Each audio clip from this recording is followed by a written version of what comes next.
Though, to say Joe Eszterhas is a maverick would be quite an understatement. He's written some of Hollywood's most successful films, Basic Instinct, and some of its biggest flops, like Showgirls. He's been paid lots and lots of money, we're talking millions, for his screenplays. And he's recently written a best-selling book where he dishes the dirt on Hollywood and has given up the spotlight to go back home and lecture on the evils of smoking. We took a trip to Cleveland to get the whole story on Joe Eszterhas. I couldn't imagine that I would die. I felt I had to be here in terms of raising my 4 little boys. I have 2 grown children. I really look forward to grandchildren. Hollywood icon Joe Eszterhas has a reputation as one of the biggest, baddest screenwriters in movie history. But here in his home just outside of Cleveland, Ohio, they know a different man with a different mission and a much softer side. I was terrified. I could not imagine life without him, with these 4 boys. He's such a wonderful father. Eszterhas grew up on the tough streets of Cleveland. Being Hungarian from a poor family didn't help. I knew, how desperately poor we were, and I understood that we couldn't eat a lot of things, that other people could eat, for example, and that we had to get vegetables that were nearly rotted and bread that was 2 days old. I was a gawky, geeky immigrant kid, looked somewhere between Howdy Doody and Alfred E. Newman. He fought his way out, sometimes literally, and landed on the West Coast with a job as a feature writer for Rolling Stone magazine. But it wasn't long before he would be lured by the siren's call to Hollywood, where he became an anomaly, the screenwriter as star. I think the dangerous part of the glamour has to do with seduction, and it means being seduced into false values. Just because you've had a hit movie does not make you a better human being. People forget that, I think, and they start behaving in ways that are inhumane.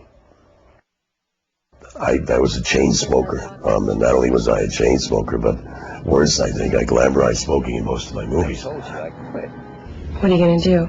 Charge me with smoking?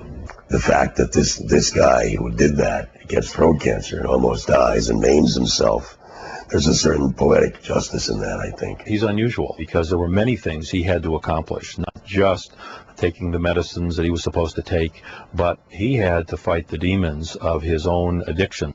First 6 months I found were torture.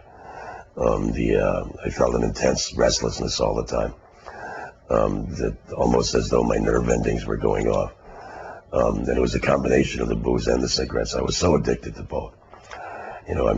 4 packs of cigarettes a day, half a bottle of gin and 3 bottles of wine a day.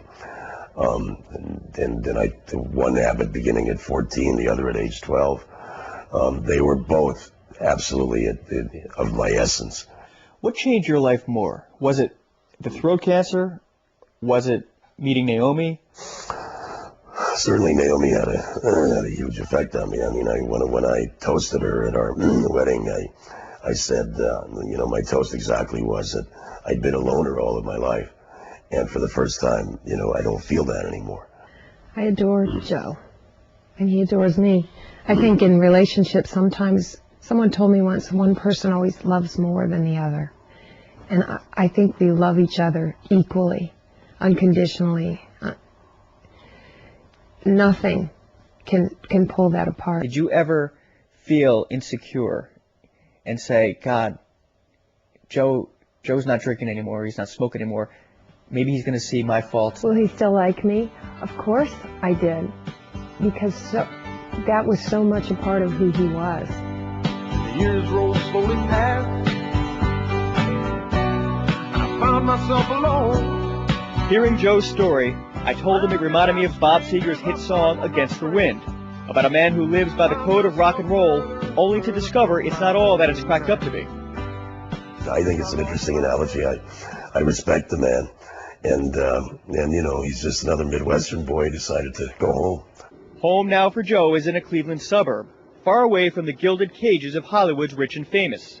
But the screenwriter who made Sharon Stone a household name says Tinseltown should not bet against him if he decides to make a comeback.